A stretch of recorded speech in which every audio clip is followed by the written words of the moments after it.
जे जिजाऊ राष्ट्रमाता राजमाता मा जिजाऊ स्त्री शिक्षणाच्या आद्य क्रांतिकारक सावित्री आई फुले स्त्री सन्मानासाठी स्त्री हक्कासाठी ज्या प्रत्येक माऊलीने लढा दिला त्या प्रत्येक माऊलीला रागिणीला आदी शक्तीला माझा मानाचा मुजरा. झोपेचा सोंग घेतलेल्यांना उठवावं कसं, बहिरेपणाचं ढोंग घेतलेल्यांना सुनवावं कसं, आपल्या समाजातल्या स्त्रीला या शिक्षणाच्या प्रवाहात आणावं कसं, शिक्षण हेच आपलं जीवन आहे हे आपल्या समाजातल्या स्त्रीला समजून सांगावं कसं, पटवून द्यावं कसं, पटवून द्यावं कसं. खरंच आज आपला देश आपला समाज खूप प्रगती करत आहे, प्रगतीच्या वाटचालीच आहे, पण तरीही आपल्या समाजात आपल्या देशात स्त्रीला जेवढं महत्वाचं स्थान मिळालं पाहिजे तेवढं नाही मिळत. म्हणूनच एका स्त्रीला म्हणजेच एका लहान मुलीला आईच्या गर्भातच मारून टाकलं जायचं, तिच्या जन्मा अगोदरच तिचं बालपण हिरावून घेतलं जायचं. पण तेव्हा आपल्याला कोण अधिकार द्यायचा एका उमलत्या कळीला तोडायचा, एका लहान जीवाला मुळापासूनच नष्ट करायचा. तेव्हाच ती उमलती कळी तो लहान जीव आपल्या आईला बोलायचा, पुरुषत्वाच्या ओझ्याखाली लपलेलं स्त्रीचं जग उघड्या अश्रू नैनांनी पाहायचंय, पुरुषत्वाच्या ओझ्याखाली लपलेलं स्त्रीचं जग उघड्या अश्रू नैनांनी पाहायचंय. काळाच्या पडद्यात ओढू नको आई, अगं आई काळाच्या पडद्यात ओढू नको आई, आता मला जगायचंय, आता मला जगायचंय. खरंच आपण असं नाही केलं पाहिजे. आपण म्हणतो मुलगा झाला म्हणजे चांगलं, पण मुलगी नको. पण मुलगा किंवा मुलगी यांना आपल्याच देवाचं वरदान समजून आपण त्यांना स्वीकारलं पाहिजे. पण आम्हाला मुलगाच हवा, कारण आपली संस्कृती पुरुषप्रधान संस्कृती ना. रात्री दारू प्यायची आणि बायकोला मारायचं, हीच का आपली पुरुषप्रधान संस्कृती? कोणी सांगेल का मला हीच का आपली पुरुषप्रधान संस्कृती? पण तरीही आम्हाला मुलगाच हवा, कारण मुलगा म्हणजे वंशाचा दिवा, मुलगा म्हणजे कुलदीपक. पण मुलगी तुमच्या वंशाची पण ती नाही का बनू शकत? तिला पण हक्क आहे जगायचा. मुलगा हा एकाच घरचा दिवा, पण मुलगी सासर आणि माहेर हे दोन्ही घरात तेवत ठेवणारी ज्योत आहे, हे लक्षात ठेवा, विसरू नका. फूल ना रहे धरती पर तो फल कहाँ से आएंगे? जर मुलीच नाही राहिल्या या धरतीवर तर तुम्ही मुलं कुठून आणणार? तुमच्या वंशाचा दिवा कुठून पैदा करणार? फूल ना रहे धरती पर तो फल कहाँ से आएंगे? अंश काट कर अपना तुम वंश कहाँ से बढ़ाओगे? अंश काट कर अपना तुम वंश कहाँ से बढ़ाओगे? खरंच आपल्या समाजातल्या स्त्रीला नुसतं वाचवलंच नाही पाहिजे, तर तिला शिकवलं पाहिजे, तिला घडवलं पाहिजे, तिच्यावर होणारा अन्याय अत्याचार पूर्णपणे थांबवला पाहिजे. प्रत्येक समाजातल्या स्त्रिया पुरुषांच्या बरोबरीने प्रत्येक क्षेत्रात कामं करताना दिसत आहेत, पण आपल्या समाजातली स्त्री आज पण कुठेतरी अज्ञानाच्या अंधकारात चूल आणि मूल यातच गुरफटलेली आहे. तिला तिथून बाहेर काढलं पाहिजे, तिच्या हातात ज्ञानाची ज्योत दिली पाहिजे, तिला शिकण्याची संधी दिली पाहिजे, तेव्हाच आपला समाज शिक्षित व प्रशिक्षित होईल. पण आजच्या स्त्रिया खूप हुशार झाल्या आहेत, स्वतःची प्रगती स्वतःच करत आहेत, स्वतःची स्वप्न चुकोरीबद्ध न राहता मनामध्ये जिद्द, धैर्य, आत्मविश्वास निर्माण झालाय. कोणीतरी म्हटलं आहे, अरे लाटांबरोबर तर सगळेच पोहतात, अरे लाटांबरोबर तर सगळेच पोहतात, पण खरा शूरवीर तर तोच आहे जो लाटांना भेटून समोर जातो, जो लाटांना भेटून समोर जातो.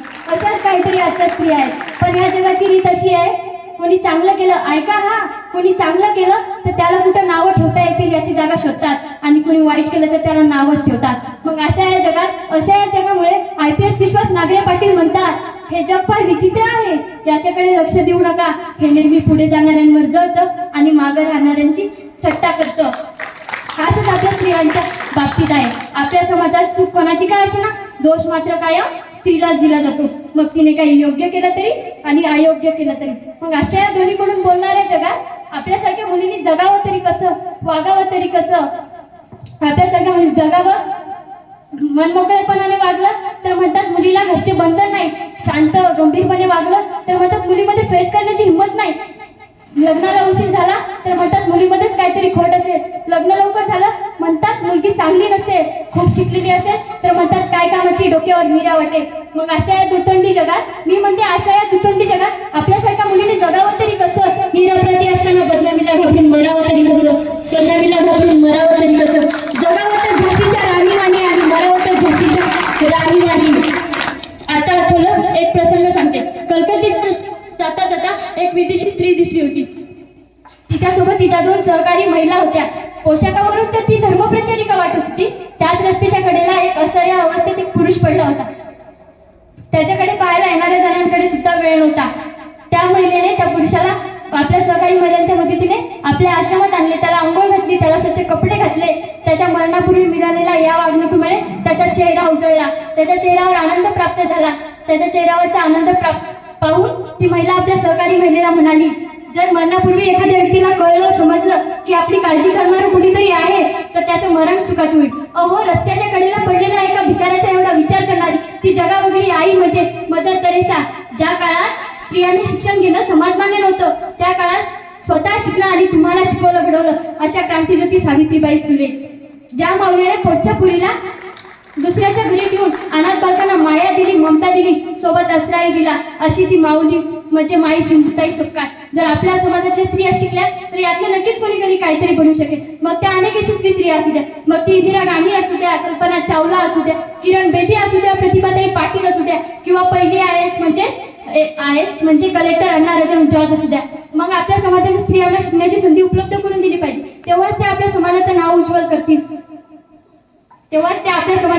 उज्ज्वल करतील. त्यांनी त्यासाठी काही प्रयत्न केले पाहिजे आणि तुमच्यासारख्या महान लोकांनी त्यासाठी प्रयत्न केले पाहिजे. शेवटी काय हो, प्रयत्नांनी परमेश्वर. मला असं वाटते, मी उघड्या डोळ्यांनी पाहिलेले स्वप्न पूर्ण होतात, झाकलेल्या डोळ्यांनी नाही. कारण झाकलेल्या डोळ्यांनी पाहिलेले स्वप्न हे झोपेत पडलेली स्वप्न असतात आणि ते नेहमी झोपेतच पूर्ण होतात. म्हणून एपीजे अब्दुल कलाम म्हणतात, मंजिलें उन्हों को मिलती है जिनके सपनों में जान होती है, मंजिलें उन्हों को मिलती है जिनके सपनों में जान होती है. यूं ही पंख होने से कुछ नहीं होता, हौसलों से उड़ान होती है, हौसलों से उड़ान होती है. मी प्राची एकनाथ हजारे या व्यासपीठाची या विचार मंचाची रजा घेते आणि इथंच थांबते. जाता जाता एवढंच म्हणते, चांद अधूरा है सितारों के बिना, गुलशन अधूरा है बहारों के बिना, सावन अधूरा है बरसातों के बिना, जीना अधूरा एक नारी के बिना, जीना अधूरा एक नारी के बिना. मला आयोजकांनी त्या ठिकाणी बोलण्याची संधी दिली त्याबद्दल मी आयोजकांचे आभार व्यक्त करते आणि थांबते. धन्यवाद.